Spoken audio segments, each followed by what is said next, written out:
పేతురు గారు రాసినటువంటి మొదటి పత్రిక 5వ అధ్యాయము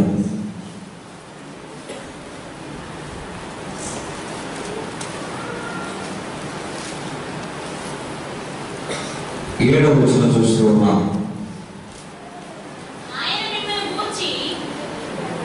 ఆయన అనగా దేవుడు మిమ్మల్ని గూర్చి చింతించుచున్నాడు. ఆయన అనగా దేవుడు మిమ్మల్ని గూర్చి అనగా మనందరినీ గూర్చి చింతించుచున్నాడు. కనుక మీరు కలిగి ఉన్నటువంటి చింత యావత్తు ఆయన మీదనే వేయండి. నిబ్బరమైన బుద్ధి గలవారై మెలకువగా ఉండుడి. మీ విరోధి అయినటువంటి అపరాధి గర్జించు సింహము వలె ఎవరిని వెలుగుతున్నా అని వెతుకుతూ తిరుగుతూ ఉన్నాడు. చాలా చిన్న ప్రార్థన, వాక్యాన్ని బట్టి చిన్న ప్రార్థన చేసుకుందాం. అందరం కూడా ప్రభా ఈ వాక్యాన్ని బట్టి మాతో మాట్లాడండి. నీ శ్రేష్టమైన మాటలను మాకు అనుగ్రహించండి. ఆత్మీయతలో మమ్మల్ని ముందుకు నడిపించండి. ప్రతి బలహీనత, శోధన, ఇరుకు ఇబ్బంది నుంచి విడిపించగల శక్తివంతమైన దేవుడు నీవు ప్రభా అని అందరం కూడా ప్రార్థన చేద్దాం. ప్రార్థన. సర్వశక్తిమంతుడా జీవాధిపతి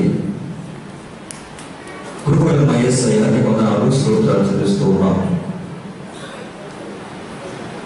మా ప్రభా యొక్క పునరుద్ధాన దినాన్న నీ సన్నిధిలో మమ్మల్ని అందరినీ కొద్ది నిమిషాలుగా చేర్చినందుకు నీకు స్తోత్రాలు.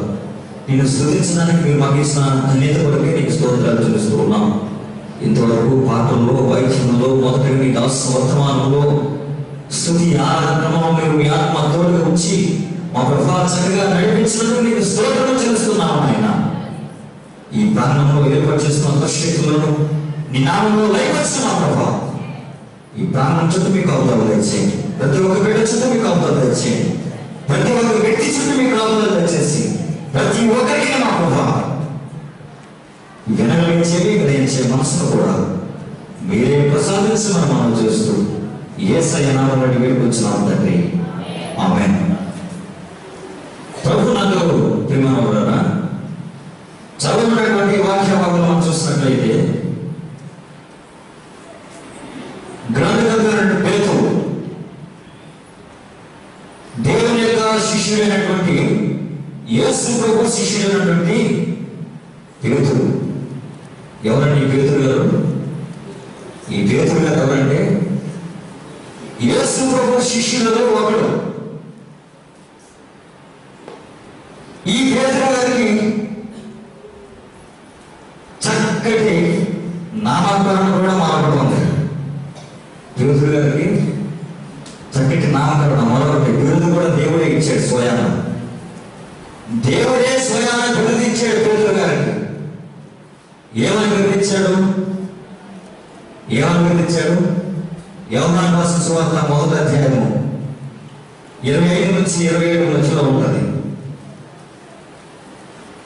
యేసు పేతురు వైపు చూసి అని చాలా స్పష్టంగా కనపడుతూ ఉంటుంది. అక్కడ యేసు ప్రభు పేతురు వైపు చూసి నేను ఎవరనుకుంటున్నావు ఆయన అని అడుగుతూ ఉంటే పేతురు గారు ఏమంటున్నాడంటే నిజంగా నీవు మెస్సయ్యవని నేను కనుగొన్నాను అని అంటూ ఉంటాడు. నిజంగా నీవు మెస్సయ్యని అని నేను కనుగొన్నాను అన్నప్పుడు యేసు ప్రభు ఏమంటున్నారంటే మెస్సయ్యని నీవు కనుగొన్నావు, నిజంగా దేవుని కుమారుడు నీవు కనుగొన్నావు, నిజానికి లోక రక్షకుడు నీవు కనుగొన్నావు, మాకు బోధకుడని నీవు కనుగొన్నావు, పాపలను మోసుకొని పోవు దేవుని గొర్రెపిల్లని కూడా నీవు కనుగొన్నావు, ఈయన అభిషిక్తుడని కూడా నీవు కనుగొన్నావు. కనుక అందుకని నీవేం చేయాలంటే ఈ రోజు నుంచి నీ పేరు ఏం పెట్టబడుతుందంటే కేఫా అని నీకు పేరు పెట్టబడుతూ ఉంది. కేఫా అనగా అర్థం ఏంటంటే రాయిలాంటి వాడని అర్థమవుతూ ఉంది. అది ఎవరు చెప్తున్నారు? రాయిలాంటి వాడని, రాయిలాంటి వాడు అని మళ్ళా కింద యేసు ప్రభువు చెప్తూ ఉన్నాను. ఈ రోజు నుంచి నీ పేరు కేఫా అని పెట్టబడుతూ ఉన్నాను. కేఫా అనగా రాయి అని కూడా చెప్పబడుతున్నాను. కనుక ఈ రోజు నుంచి నీవు కేఫా అని పిలువబడతావు, రాయి అని పిలువబడుతున్నావు. ఏమండి ఓకే, రాయి ఇట్లా అంటే వస్తారు మీరు. ఏమండి చక్కగా బ్రదరు సిస్టరు లేకపోతే మరొక పేరు మన ఏదైతే నామకరణం తగిలించుందో ఆ పేరు పెట్టి పిలిస్తేనే మనం పలుకుతూ ఉంటాం. కానీ ఇక్కడ యేసు ప్రభువు ఏం చెప్తున్నానంటే నీ పేరు ఈ రోజు నుంచి రాయి అని పెడుతున్నాను. ఈ రోజు నుంచి నీవు రాయి అని పిలువబడతావు. ఈ రోజు నుంచి నీవు కేఫా అని పిలువబడుతూ ఉన్నావు అని ఎందుకు అంటున్నాడంటే రాయిలో ఉన్నటువంటి ఒక శ్రేష్టమైన అర్థం ఏంటంటే రాయి ఎక్కడికి తిరగదు. తిరిగిద్దా? రాయి మనం పట్టుకుని విసురుతేనే కానీ అది వెళ్తుంది. ఆ రాతికి రెక్కలు రావు. రెక్కలు వస్తాయండి? కాళ్ళు వస్తాయా? నడుస్తుందా? అంటే ఇక్కడ యేసు ప్రభువు పేతురుగారు ఏం గమనిస్తున్నాడంటే తన యొక్క హృదయాన్ని గమనిస్తూ ఉన్నాడు, ఆలోచనని గమనిస్తూ ఉన్నాడు, ఉద్దేశాలను గమనిస్తూ ఉన్నాడు, తన క్రియలను కూడా గమనిస్తూ ఉన్నాడు. ఏమని? ఈ మాట కనుక ఈయనకి చెప్పకపోతే ఇష్టం వచ్చినట్టు తిరుగుతాడు. అందుకని దాన్ని ఒక్క మాటలో చెప్పేశాడు, నువ్వు రాయిలాగా స్థిరంగా ఉండే పేతురు, అటు ఇటు కొట్టిపోవద్దు, అటు ఇటు కదిలిపోవద్దు. ఎన్నో అవంతరాలు వస్తాయి, ఎన్నో నిందలు ఎదురవుతాయి, ఎన్నెన్నో వ్యాధులు ఎదురవుతాయి. ఎన్ని వ్యాధులు నిందలు అవమానాలు ఎదురొచ్చినా నీవు రాయిలాగే పడి ఉండాలి, నీవు రాతిలాగే పడి ఉండాలి. కదల్చబడడానికి వీలు లేదు. కదిలేది, పడిపోయేది, నలిగిపోయేది, వంగిపోయేది, కృంగిపోయేది ఏదయ్యాలంటే ఇసుక మీద పునాది వేసింది పడిపోదు. దేని మీద? ఇసుక మీద పునాది వేసిందే ఏ పూటకైనా ఏ క్షణంకైనా అది పడిపోదు. ఆ మాత్రం గాలి వచ్చినా పడిపోదు, కొద్దిపాటి గాలి వచ్చినా పడిపోదు, చిన్న వీసు గాలి ఎదురైనా పడిపోదు. ఎందుకంటే అది వేస్తున్న పునాదే బలమైనది కాదు, దాని కట్టడాలే సరైనవి కాదు, దాని కట్టడు సరైనటువంటి పని వారి చేతిలో పడలేదు అని అర్థమవుతుంది. అది ఎక్కడ కట్టేట? అది కట్టేటప్పుడే పనివాడు చెప్పాలి, బాబు ఇది ఇసుక నేల, ఈ నేలను కట్టకూడదు, ఇదిగో ఇక్కడ రాతి నేల, ఇది ఇక్కడ కడితే నీకు శ్రేష్టం, ఇక్కడ కడితే మంచిది, ఇక్కడైతే దరిదాపు నువ్వు ఎన్ని ఫ్లోర్లు? 5 ఫ్లోర్లు వెళ్ళడానికి ఇబ్బంది ఉండదు. ఈ స్ట్రిక్ట్ ఇస్తారు ఎవరు? మన నర్సింగ్ గారి పాప చక్కగా స్ట్రిక్ట్ చేస్తుంది అనమాట. ఇలాంటి ఇలాంటి ప్రాంతాల్లో కట్టకూడదు, ఇలాంటి ప్రాంతం ఇలాంటి కట్టడాలు కట్టాలి అని ఎవరికి ఇస్తారంటే దానిలో అనుభూతులు దాన్ని శ్రేష్టంగా చెప్పగలరు. కానీ ఇక్కడ యేసు ప్రభువు చెప్తూ ఉన్నాను, పేతురు నీవు కొంచెం అటు ఇటుగా నాకు కనిపిస్తూ ఉన్నావు, నీలో నిశ్చయితనే నాకు కనబడట్లేదు, నీలో ఒక ఉద్దేశంగా ఉన్నావని నాకు కనబడట్లేదు. అందుకనే నువ్వు నిశ్చయిత కలిగి ఉండు, నువ్వు దృఢమైన మనసు తెచ్చుకుని ఉండు, నువ్వు మంచి హృదయం కలిగి ఉండు. వారి మాటలు మీరు మాటలు విని నీ దృఢ నిశ్చయితను కోరుకోవద్దు. అందుకని నీవు ఒకవేళ కోల్పోతావేమో అని అందుకే నీకు పిలుపు పెడుతున్నాను. ఈ రోజు నుంచి నీవు రాయని పిలువబడతావు. పేరు పిలిచినప్పుడల్లా నీకు జ్ఞాపకం వస్తూ ఉంటాడు. నీ పేరు పిలిచినప్పుడల్లా నీకు జ్ఞాపకం వస్తూ ఉంటుంది. స్థిరంగా ఉండాలి, నేను స్థిరంగా ఉండాలి, బలంగా ఉండాలి, నిశ్చయంగా ఉండాలి అని నీకు పదే పదే చెప్పడానికి పేరు పెడుతున్నానని చెబుతూ ఉన్నప్పుడు ఆ ఆ మాటను పేతురు గారి మనసులో జ్ఞాపకం ఉంచుకొని దాచుకొని తన మొదటి ప్రసంగం ప్రారంభించాడు. ఏమని ప్రారంభించాడు? నా పేరు పేతురు, నేను చేప పట్టేవాడిని, మాకు అన్ని వల్ల ఉన్నాయి, మాకు సముద్రం తీరం, ఒక పక్క సముద్రం తీరం అంతా మా తాత మొత్తాలు ఆకుపై చేసేసారు. అదేనన్నాడు. ఒక ప్రాంతం అంతా మా తాత మొత్తాలు ఆకుపై చేశారు, ఈ ప్రాంతానికి రాకూడదు, ఇది మాది, ఈ సముద్రంలో సగభాగం మాది అన్నాడా? సముద్రంలో తిరుగుతున్న వాడు సగం రాయి అన్నాడా? సముద్రంలో ప్రయాణం చేస్తున్న ప్రతి వాడు నా చేతికి పనివాడు అన్నాడా? అదేమీ చెప్పలేదు. కానీ నిలబడ్డాడు. దేవుని యొక్క మాట, తాను ఏదైతే దేవుని గురించి తెలుసుకున్నాడు, దేవుడు ఎలాంటి వాడిని తెలుసుకున్నాడు, దేవుడు ఏం చేస్తాడని తెలుసుకున్నాడు. దేవుడు ఎలాంటి వాడని తెలుసుకున్నాడు? నిజంగా ఈయన మెస్సయ్య, నిజంగా ఈయన మెస్సయ్య, అభిషేకుడు అని నిజంగా దృఢంగా చెప్పాడన్నమాట. ఆ మాటనే నిలబడి ప్రసంగిస్తూ ఉన్నాను. నేను దేవుడిని కనుగొన్నాను, యేసు ప్రభువుని కనుగొన్నాను, ఆయన నిజంగా లోకరక్షకుడు, మెస్సయ్య అని పిలువబడుతున్నాడు అని నిలబడి మెసేజ్ చెప్తా ఉంటే ఒక్క మెసేజ్కి దాదాపు 3000 మంది ఒక్క ప్రసంగంలోనే. అపోస్తలుల గారు 2వ అధ్యాయంలో పేతురు గారు నిలబడి మెసేజ్ ప్రారంభిస్తే వాక్యం పూర్తయినప్పటికీ 3000 మంది మారు మనసు పొందారు. 3000 మంది మారు మనసు పొందారు. 4వ అధ్యాయంలో చూస్తే మరొకసారి రెండవసారి మళ్ళా ప్రసంగం ప్రారంభిస్తే 5000 మంది మారు మనసు పొందారు. ఈ దినాల్లో దేవుని మాటల కంటే లోకపు మాటలు ఎక్కువైపోతూ ఉన్నాయి. పేతురు గారు ఎక్కడ లోకపు మాటలు చెప్పిన రీతి కనబడట్లేదు. లోకంలో ఉన్న వాటిని ఎదురుగా తీసుకొని చూపించడం కనబడట్లేదు. ఎక్కడ ప్రసంగించినా, ఎక్కడ బోధించినా, ఏమి చేసినా కానీ ఒక సందర్భం ఏమంటూ ఉంటాడంటే, ఆయన దేవాలయానికి వెళ్తూ ఉండగా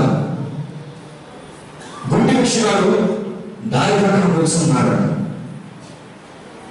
కూర్చుంటే పేతురు గారు, యోహాను గారు ఆ ప్రక్కన మార్గం కూడా నడుచుకుంటూ వెళ్తూ ఉన్నారు దేవాలయంలో. శృంగారమైన దేవాలయం నడుచుకుంటూ వెళ్తూ ఉండగా ఈ గురువాడేమో భిక్షగాడేమో ఎవరు వస్తున్నారు, ఏదో సాయం చేస్తారేమో, ఏమైనా ఇస్తారేమో, ఏదైనా ఇస్తే నేను బాగుపడతానేమో, ఆ ఇచ్చిన దాన్ని బట్టి నా కడుపు నింపుకుంటానేమో అని జనమున్నటువంటి ఆ నిశ్చితను బట్టి వారందరూ అడుగుతూ ఉంటారు. ఇలా అడుగుతున్నటువంటి సమయంలో ఈ పేతురు వ్యవహారం నడుచుకుని వెళ్తూ ఉండగా వీరిని కూడా అడుగుతున్నాడు, బాబు నాకు సహాయం చేయండి, నేను గుడ్డివాడిని, కళ్ళు లేనివాడిని, పని చేసుకునేటువంటి వాడిని, నాకు పని చేయడం చేత కాదు, పని చేయలేను, పని చేయడం శక్తి లేదు, బలం లేదు, సమస్తాన్ని నేను కోల్పోయినటువంటి వాడిని, దయచేసి నా మీద దయచేసి ఏదైనా సహాయం చేయండి బాబు అని చేచాపుతూ ఉంటే మీరు ఆ మాటలు విన్నటువంటి పేతురు యోహాను ముందుకు నడుచుకుని వెళ్ళిపోయి మరలా వెనక్కి తిరిగి వచ్చారు. వచ్చి ఏమయ్యా, మా ద్వారా నా యొక్క ఏం కావాలని నేను కోరుకుంటున్నాను. అదేనంటున్నాడు, మా దగ్గర ఏం కావాలని నువ్వు కోరుకుంటున్నావు అని ఉంటే ఆయన అంటుంటాడు, ఏదో ఒకటి ఇవ్వండి బాబు అంటున్నాడు.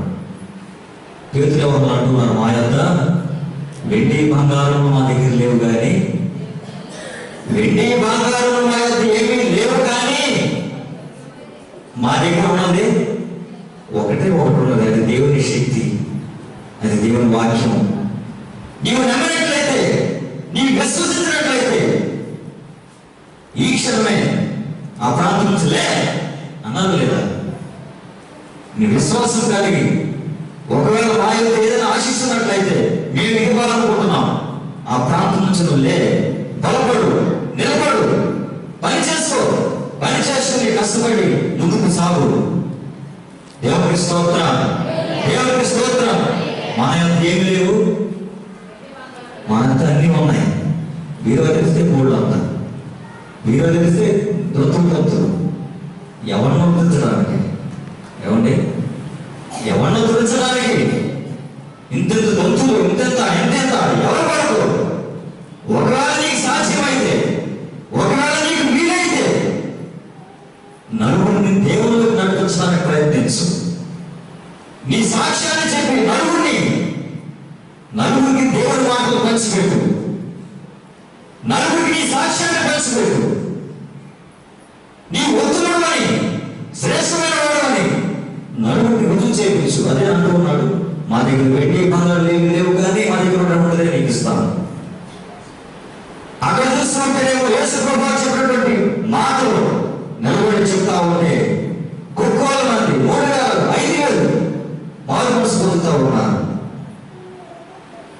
ఏమండి ఇవాళ కనుక ఒకరితో మాట్లాడామంటే రేపు పొద్దునాడు మొహమ్మూడు చూపించడం. దేవునికి స్తోత్రం. బాబు దేవుడు నమ్ముకోరా, దేవుడు మేలు చేస్తాడా అని ఇవాళ నువ్వు మంచి మాటలు చెప్తే రేపు నీ ముందు కనపడ్డాడు. అంత మంచి మాటలు చెప్తాం మనం. స్వార్థం లేని మాటలు చెప్తాం, ద్వేషం లేని మాటలు చెప్తూ ఉంటాం. కపట ప్రేమ అంటే అసలే లేదు. ఏది కపట ప్రేమ అంటే అసలే లేదు. ద్వేషపడి ఆలోచన అసలే ఉండదు దాంట్లో. మనం మాట్లాడే మాటలు అసలే ఉండవు. ఇలాంటి దృఢత కలిగినటువంటి, ఇలాంటి మంచి నిశ్చయత కలిగినటువంటి పేతురు గారు ఒక శ్రేష్టమైన మంచి మాట రాస్తున్నాడు. ఎవరు రాస్తున్నాడంటే, నీవు నిపుణం కలిగి, మీరందరూ కూడా నిపుణం కలిగి ఉండండి. ఎందుకు నిపుణం కలిగి ఉండాలయ్యా అంటే, ఒకడున్నాడు దోచుకునేవాడు, ఒకడున్నాడు నిన్ను బలహీనం చేసేవాడు, ఒకడున్నాడు నీ కుటుంబాన్ని పాడు చేసేవాడు, ఒకడున్నాడు నిన్ను ఏడ్పించేవాడు, ఒకడున్నాడు నీ విశ్వాసాన్ని కోల్పోయేలా చేసేవాడు, ఒకడున్నాడు నీ నిరీక్షణ తగిలించేవాడు, ఒకడున్నాడు నీ గతిని తగిలించేవాడు, ఒకడున్నాడు నీ కుటుంబ వ్యవస్థను నేలమట్టం చేసి నిన్ను నన్ను మనందరినీ నిస్సహాయులుగా చేసేవాడు ఒకడున్నాడు. నిస్సహాయులుగా చేసేవాడు ఒకడున్నాడు. వాడి పేరే దొంగ, వాడి పేరే దోచుకునేవాడు, వాడే అపవాది, వాడే సాతాను. వాడు ఏ క్షణంగా నిన్ను నన్ను ప్రయాణానికి సంసిద్ధంగా ఉన్నాడు. ఏ క్షణంగా ప్రయాణాలు చూస్తూ ఉన్నాడు. వాడు గర్జించుకుంటూ వస్తున్నాడు, వాడు దౌర్జన్యంగా వస్తున్నాడు, నిన్ను మృంగాలను చూస్తూ ఉన్నాడు. అదే అంటూ ఉన్నాడు, నిపుణమ కలిగి మంచి పుట్టుకలదై మెలకువగా ఉండండి. గర్జించు సింహం వల్లే వాడు పొంచి ఉన్నాడు. గర్జించు సింహం వల్లే పొంచి ఉన్నాడు. ఏ క్షణంకైనా కానీ నిన్ను బలహీన చేయగలవాడు. ఏ క్షణంకైనా కానీ నిన్ను కోల్పోలే చేయగలడు. ఏ క్షణానికైనా కానీ నిన్ను నిస్సహాయుడుగా చేయగలవాడు. నిస్సహాయుడు అంటే అర్థం ఏంటండి? నిస్సహాయుడు అంటే అర్థం ఏంటో? నిస్సహాయుడు అంటే అర్థం ఏంటంటే, ఒక రోజున ఒకతను మంచి సూటు బూటు వేసుకుని, మంచి బ్యాగ్ ధరించుకుని, బ్యాగ్ నిండా మంచి మంచి దుస్తులు పెట్టుకుని, కాస్త ద్రవ్యాన్ని కూడా పెట్టుకుని ఒక ప్రాంతంలో ప్రయాణాన్ని వెళుతూ ఉన్నాడు. దేవునికి స్తోత్రం, దేవునికి స్తోత్రం. నువ్వే అన్న తప్పకుండా అసలు దేవునికి స్తోత్రం, దేవునికి స్తోత్రం.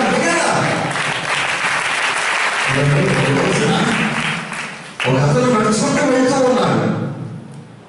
కాస్త ముందుకెళ్ళేసరికి మామిడి తోట ఎదురైంది. తోట దాటేశాడు. దాటేసి మరలా కొంచెం ముందుకెళ్ళాడు. అక్కడ కీచుమని ఏమండి ఒక అడవి, కాస్త 1 కిలోమీటర్ దూరం అడవి ఎదురైంది. ఈ మామిడి తోట దాటి అడవిలో వెళ్తున్నప్పటికీ అడవిలో దాగి ఉన్నారు దొంగలు. అడవిలో దాగి ఉన్నారు బందిపోటు దొంగలు. వారు చూస్తూ ఉన్నారు చాటు నుండి.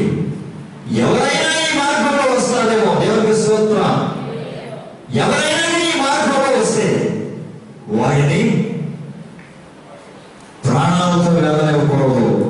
దొంగ వాళ్ళ యొక్క నిశ్చయత ఏంటి? ఈ దొంగల యొక్క నిశ్చయత వాళ్ళని కూడా దోచుకోవాలి. మేము వాళ్ళ ధనాన్ని కొట్టాలి, బలహీన చేయాలి, వాళ్ళ వస్త్రాలు లాక్కోవాలి, వాళ్ళ ద్రవ్యాలు లాక్కోవాలి, సంవత్సరాలు లాక్కుని వాళ్ళని పాడు చేయాలి దొంగల ఉద్దేశం. ఈ దాక్కున్నారు. ఒక విధగాడు నడుచుకుంటూ వస్తూ ఆ ప్రాంతం వచ్చినప్పటికీ అమాంతంగా ఆ పొదలోంచి అమాంతంగా వచ్చి అతనిపై పడి అతని చేతుల్లో ఉన్న బ్యాగ్ తీసేసుకున్నాడు, ద్రవ్యాన్ని తీసేసుకున్నారు, వేసుకున్న బట్టలు కూడా తీసేశారండి. వేసుకున్న బట్టలు కూడా తీసేశారు. ఆ డబ్బు సంచయం కొట్టారు, బట్టల సంచయం కొట్టారు, బలహీనం చేసేశారు. నిస్సాయుడు అయిపోయాడు. కొనుప్రాణంతో విడిచిపెట్టి వెళ్ళిపోయారు. బైబిల్లో ఉందా? చెప్తున్న మాటను బట్టి మనతో ప్రార్థన చేద్దాం. నిజమే మా ప్రభావం. దొంగల చేతులు చిక్కబడుతున్నామంటే, కుటుంబం నాశనం అయిపోతూ ఉన్నదంటే, కుటుంబం బలహీనంలో ప్రయాణిస్తూ ఉన్నదంటే, కుటుంబం వ్యాధంలో ప్రయాణిస్తూ ఉన్నదంటే, దొంగల చేతిలో ఒక్కసారి చిక్కిన వాడు మరలా మంచి ప్రాణాలతో లేచి తిరుగుతాడన్నటువంటి ఆలోచన లేదు. దొంగలు కలిగిన సమస్యని లాగివేసుకుని చిన్న కొనుగోలుతోనే నిన్ను విడిచి వెళ్ళిపోతారు. జాగ్రత్త. కొన ప్రాణంతో నిన్ను విడిచి వెళ్ళిపోతారు. జాగ్రత్త. వాడు దొంగ దోచుకునేవాడు నాశనం చేయడానికి వస్తూ ఉన్నాడు, నాశనం చేయడానికి వస్తూ ఉన్నాడు, నిన్ను బలహీనం చేయడానికి వస్తూ ఉన్నాడు. యేసు పేతురు వైపు చూసి, ఈ రోజు నుంచి నువ్వు కేవలాగా బ్రతుకు, ఈ రోజు నుంచి నువ్వు రాయలాగా బ్రతుకు, స్థిరంగా బ్రతుకు, ఒక నిశ్చయంగా బ్రతుకు, ఒక బలమైన విశ్వాసంతో బ్రతుకు పేతురు అని నా మాటను తీసుకుని దేవుని మాటలు ప్రజలకు బోధించగా అనేక మంది మార్గం పొంది దేవుళ్ళు వచ్చిన సందర్భం. మన జీవితంలో వెళ్ళి పొందలేకపోతున్నామంటే, నేను గారిపోతూ ఉన్నామంటే, నిస్సహాయులుగా మిగిలిపోతూ ఉన్నామంటే కారణము సాధారణ మన గృహాలకు వచ్చి, మన కుటుంబాల్లోకి వచ్చి, మన హృదయాలకు వచ్చి మనం బలగించడానికి సంసిద్ధుడై ఉన్నాడు, మనం పాడు చేయడానికి సంసిద్ధుడై ఉన్నాడు. కష్టపడుతున్నాము, చేతికి అందట్లేదు, పని చేస్తూ ఉన్నాం, ఫలించలేకపోతూ ఉన్నాం, జీతం వరకు ప్రయాసపడుతూ ఉన్నాం. చిన్నపోయిన సంచిలో వేసినట్టు నీ జీతం అయిపోతూ ఉంది. ఎంత తెచ్చినా ఆర్థిక ఇబ్బందులు, ఎంత కష్టపడినా కుటుంబ వ్యాధిని, ఎంత కష్టపడి నీ ముందుకు నడుస్తూ వచ్చినా నీకు మిగిలిన ఏమీ లేకుండా కనిపిస్తుంది. కారణము నీ సాధారణ స్థితి గల కారణం వాడు దొంగ దోచుకున్న వాడు గర్జించే సింహాలు వస్తూ నేను మిగాలని చూస్తున్నాడు. నీ కుటుంబాన్ని మిగాలని చూస్తున్నాడు, నీ భవిష్యత్తును మిగాలని చూస్తున్నాడు, నీ ఆత్మీయ యాత్రను మిగాలని చూస్తున్నాడు, ఆత్మీయ జీవితాన్ని మిగాలని చూస్తున్నాడు. మా ప్రభు వీళ్ళందరూ ఒకసారి జ్ఞాపకం చేసుకోండి. వీళ్ళందరూ రక్షించండి ప్రభు, ఆదరించండి. సాధారణ పథకాలలో ఉన్నటువంటి మమ్మల్ని విడిపించండి. సాధారణ బంధకాలను చిక్కిన మమ్మల్ని విడిపించండి మా ప్రభు. నీ శ్రేష్టమైన జీవితము, నీ శ్రేష్టమైన మార్గాన్ని మాకు అందరికీ అనుభవించి మనం చేస్తూ ఈ విషయాన్ని వేడుకొచ్చున్నాము తండ్రి. ఆమేన్.